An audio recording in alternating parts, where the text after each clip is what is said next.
Historia de la educación.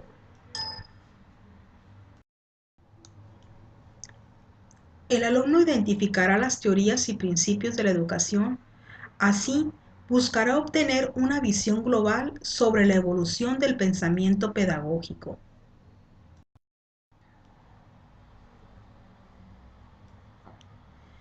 En la semana 3, como objetivo, tendremos los principios de la educación jesuita, así reconocer que dicha compañía enfoca sus esfuerzos en la educación de las clases dirigentes, abandonan los monasterios y se mezclan con el mundo. Como apoyo a las actividades de la semana 3, en la temática La pedagogía jesuita, se realiza el siguiente tutorial. La educación de las universidades entre los siglos IX y XV se ha identificado con la metodología escolástica, que tenía como función reconciliar la creencia, la razón, la religión y la ciencia.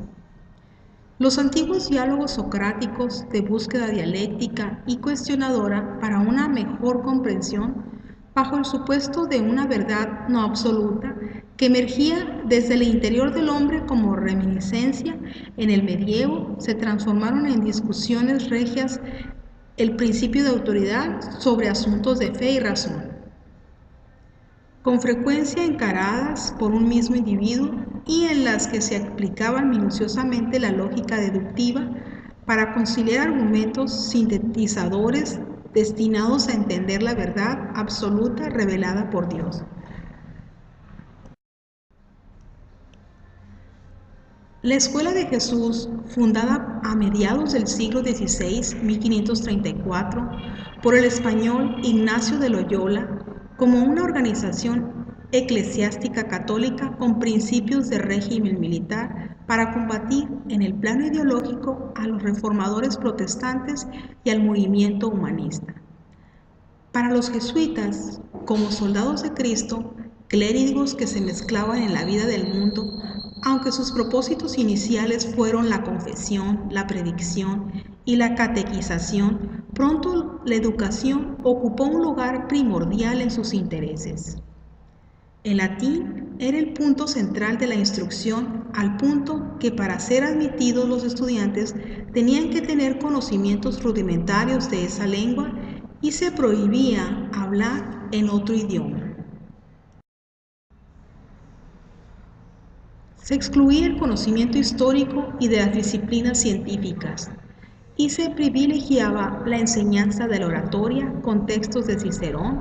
Generalmente no se estudiaba un autor ni una obra, sino trozos escogidos, extractos, para evitar la influencia de la literatura de la época.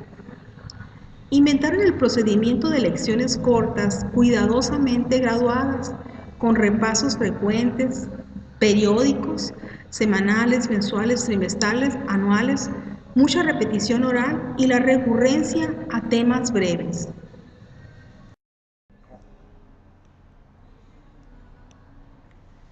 El maestro daba las explicaciones generalmente al inicio de la clase y luego los alumnos debían repetir. Se buscaba la memorización por sobre la comprensión. Introdujeron el deber escrito, convertido desde entonces en el prototipo de la tarea escolar.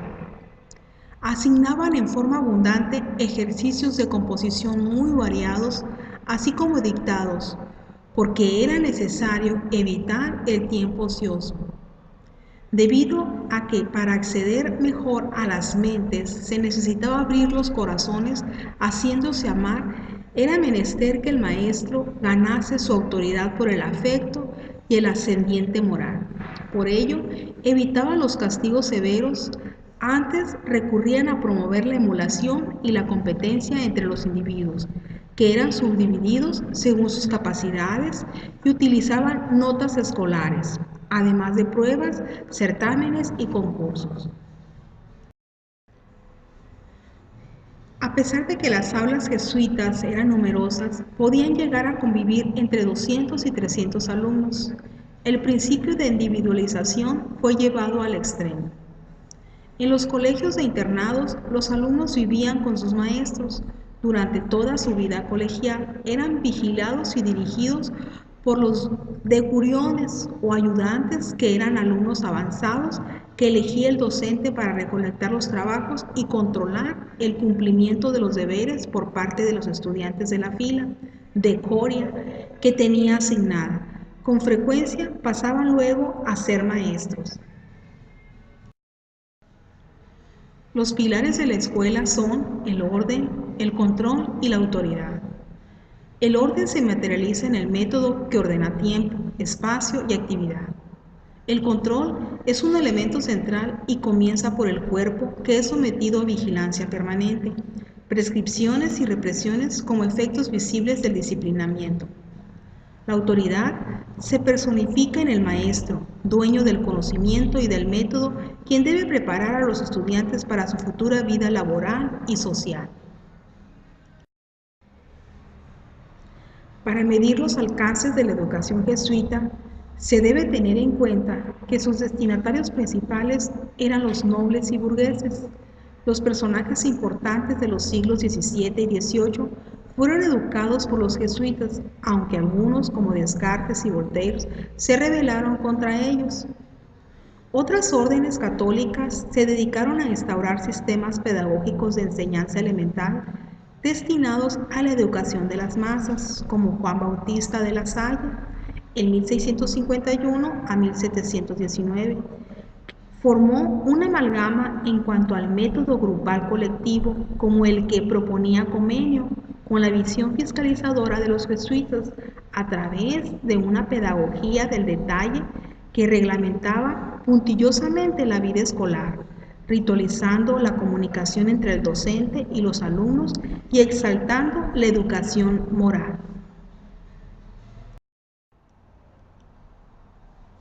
Es importante añadir que avanzado un poco más el capitalismo con la revolución industrial y el consecuente crecimiento de las ciudades y de las demandas de instrucción, así como la escasez de docentes y escuelas, hubo intentos por maximizar la efectividad de la enseñanza mutua que brindaban como alumnos monitores con métodos de enseñanza elemental, o el difundido por Joseph Lancaster en 1778 a 1838, que llegaba a atender hasta 1000 estudiantes por cada maestro, pero hacia mediados del siglo XIX fue desapareciendo a favor de la generalización de la enseñanza simultánea grupal a cargo del docente.